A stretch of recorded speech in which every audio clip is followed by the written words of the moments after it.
வாழ்க வையகம், வாழ்க வையகம், வாழ்க வளமுடன். வாழ்க வையகம், வாழ்க வளமுடன். ஆணவத்தை அழிக்கச் சொல்லும் தண்டுமாரி அம்மன். ஏற்கனவே மாரியம்மன் தத்துவத்தையும் காமாட்சியம்மன் தத்துவத்தையும் நாம் சிந்தித்திருக்கின்றோம். மாரியம்மன் தத்துவத்தை தொடர்ந்து தண்டுமாரியம்மன் பற்றிய ரகசியார்த்தத்தை இப்போது நாம் சிந்திப்போம்.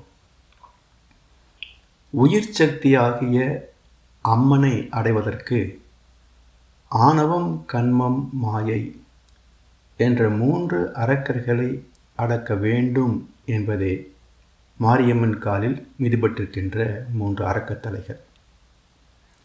இந்த அரக்கர்களை வெல்வது எப்படி? ஆணவம், கன்மம், மாயை என்ற 3இல் முதலில் வதம் செய்ய வேண்டியது மாயை என்ற அறியாமையை நீக்குவதே. இதற்கு குருவிடம் பெறுகின்ற தத்துவ விளக்கத்தின் மூலம் எந்த செயலுக்கு என்ன மாதிரியான விளைவு, எப்போது, யார் மூலம் எப்படி வரும், அது நன்மையா அல்லது தீமையா, இயற்கை என்பது எது, அது எப்படி தோன்றியது, அதை தோற்றுவித்த தெய்வம் என்பது எது, அது எங்கு உள்ளது, அதை எப்படி அறிவது, முடியுமா முடியாதா என்று பல கேள்விகளை எழுப்பி விளக்கங்களை பெறும்போது நமது அறியாமை என்ற மாயை விலகும். எங்கே வாழ்க்கை தொடங்கும், அது எங்கே எவ்விதம் முடியும், இதுதான் வாழ்க்கை, இதுதான் பயணம் என்பது யாருக்கும் தெரியாது. பாதையெல்லாம் மாறி வரும், பயணம் முடிந்துவிடும். மாறுவதை புரிந்து கொண்டால் மயக்கம் தெளிந்துவிடும் என்றார் கண்ணதாசன். இந்த சிந்தனையின் மூலமாக ஒரு தெளிவு பிறக்கின்ற போது நாம் எந்த காரியத்தை செய்தாலும் எதற்கு, ஏன், எப்படி செய்வது என்ற கேள்விகள் முதலில் எழும். அதற்குரிய தெளிவு பெற்ற பிறகு அந்த செயல்கள் தெய்வ நீதியோடு இணைந்து செயல்படக்கூடிய வகையிலே அமைகின்ற போது கன்மம் என்று சொல்லக்கூடிய பாவச் செயல்கள் தவிர்க்கப்படும். அதனால் மேற்கொண்டு எந்த வகையான துன்பமும் இந்த செயல்களால் நமக்கு நேராது. சரி, இப்போ மாயை விலகியது, கன்மம் நீங்கிவிட்டது.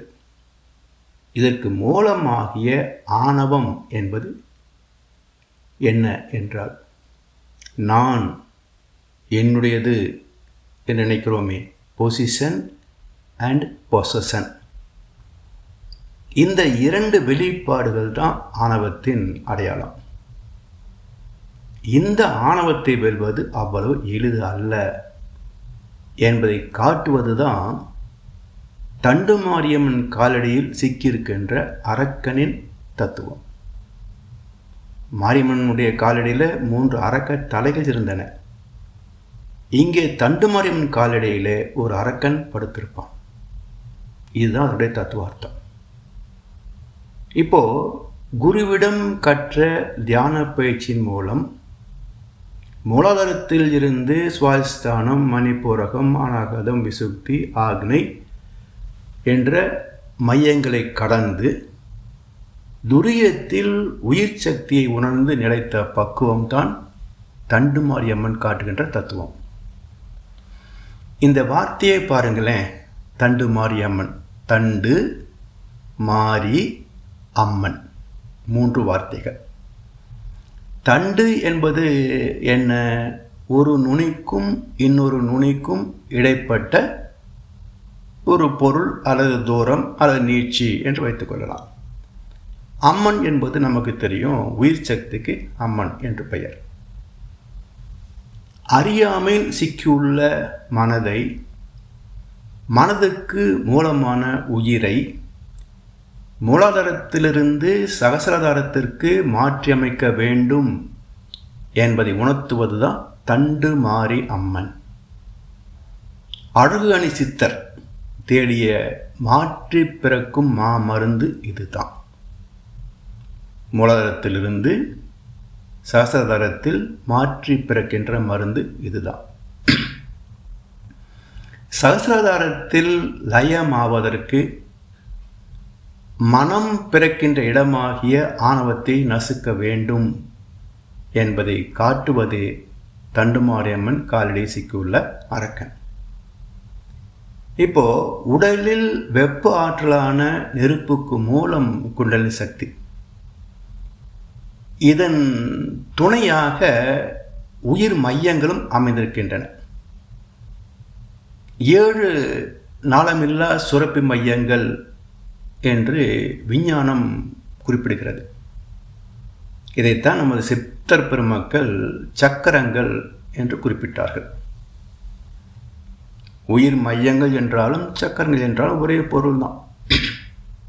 இப்போ இந்த உயிர் மையங்கள் ஏன் அமைந்தன, இவற்றின் இயக்க சிறப்புகள் என்ன, அதை நாம் தெரிந்து கொள்ள வேண்டும். உடல் தோன்றுவதற்கு மூலமாகவும் வாழ்வதற்கு ஆதாரமாகவும் அமைந்திருப்பது வித்து சக்தி. அதனால் அது மூல ஆதாரம், மூலாதாரம் என்று சொல்லப்படும். பஞ்ச பூதங்கள் இணைந்தது இந்த பூமி அல்லவா? இப்போ மண் பகுதி நாம் பார்க்கிறோம். பூமியின் நடுமையத்திலே அபரிமிதமான நெருப்பு இருக்கிறது என்பதை அறிவியலும் தத்துவம் சொல்லுகிறது.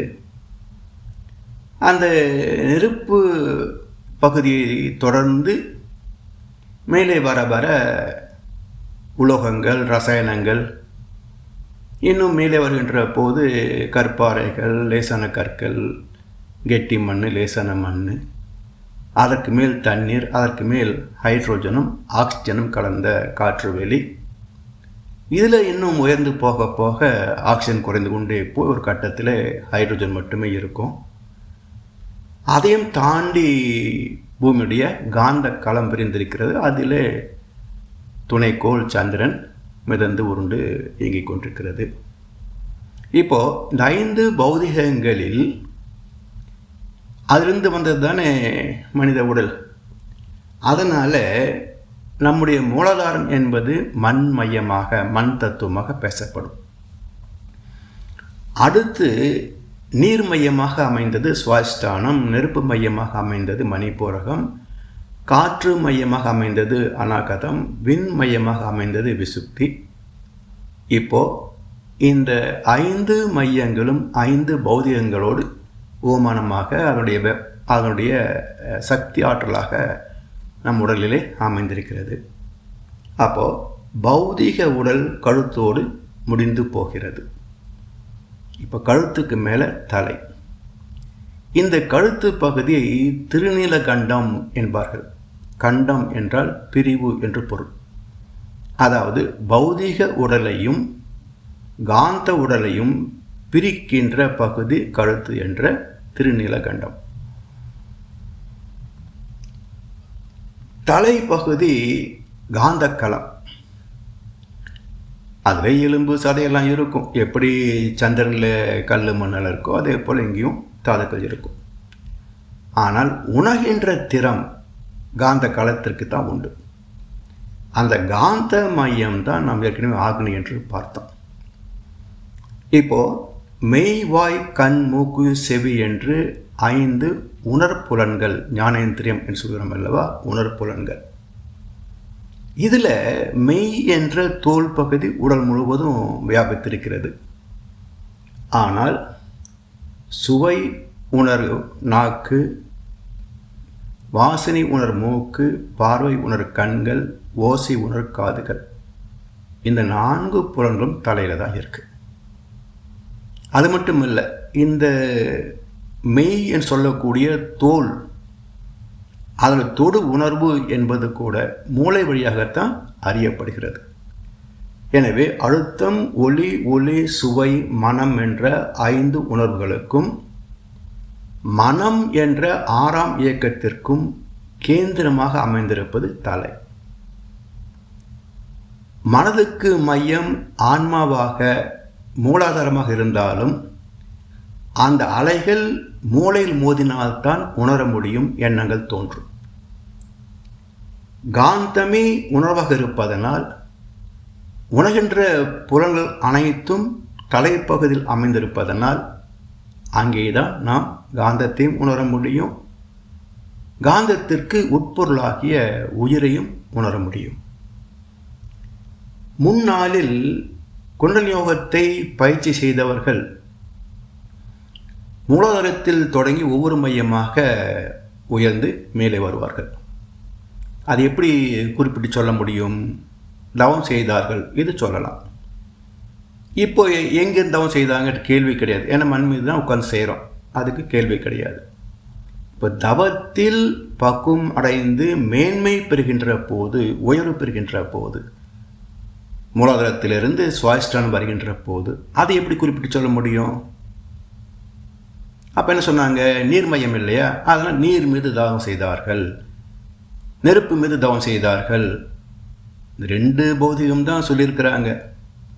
காற்றிலே மிதந்து தவம் செய்தார்கள், விண்ணிலே மறைந்து தவம் செய்தார்கள் என்று கருத்து சொல்லப்படவில்லை. அப்போ இந்த நீர் மீது நெருப்பு மீது தவம் செய்வது என்று ஏன் குறிப்பிட்டார்கள் என்றால், இந்த குண்டலினி சக்தி மூலாதாரத்திலிருந்து ஒவ்வொரு மையமாக உயர்ந்து விசுப்தி வரைக்கும் வருகின்ற பௌதிக எல்லை. அதன் பிறகு அது காந்தத்தை உணரக்கூடிய 6ஆம் மையமாகிய ஆக்னையிலே உணர்கிறது. அதுக்கான தீட்சை தான் காமாட்சி அம்மன் தீட்சை என்று ஒரு வகுப்பில் நாம் சிந்தித்தோம். இப்போ மறைபொருள் மையங்கள், அதாவது விண், மனம், உயிர், இதெல்லாம் அறிய வேண்டும் இல்லையா? அதற்காக உடல் சக்தியை பெருக்கிக் கொண்டு இயற்கை நீதிகளை புரிந்து கொண்டு வாழ்வை மேம்படுத்தி கொண்டே வருகின்ற போது அம்மனின் ஆற்றலை, அதாவது உயிரின் சக்தியை தலை உச்சியிலே உணரலாம் என காட்டுவதுதான் தண்டுமாரியம்மன் தத்துவம். இந்த உயிர் உணர்வை உச்சியிலே சகசதார மையம் சொல்கின்றோமே, பிரம்மரந்திரம் சொல்கின்றோமே, அந்த தலை உச்சியிலே உயிரின் சுழற்சியை எப்படி அறிவது, அதற்கான வழிவகை என்ன, அந்த தீட்சை முறையை, உயிரை உணர்வுக்கான தீட்சை முறையை சச்சு தீட்சை என்று சொல்வார்கள், அதை எப்படி அளிப்பது, எப்படி பெறுவது என்ற வழிவகையை காட்டுகின்ற அம்மன் தத்துவம் தான் மீனாட்சி அம்மன். அதை பற்றிய விளக்கத்தை இன்னொரு நாள் சிந்திப்போம். வாழ்க வளமுடன், வாழ்க வையகம். வாழ்க வளமுடன். ஸ்கை வேதாத்திரியம் அமுதம் சேனலுக்கு இதுவரைக்கும் சப்ஸ்கிரைப் பண்ணின அனைத்து அன்பர்களுக்கும் மிக்க நன்றி. வாழ்க வளமுடன். அனைவரும் வேதாத்திரிய தத்துவங்களை உலகறிய செய்வோம். இந்த சேனலை உங்கள் நண்பர்கள் அனைவருக்கும் ஷேர் செய்து பயன்பெறுங்கள். நன்றி. வாழ்க வளமுடன்.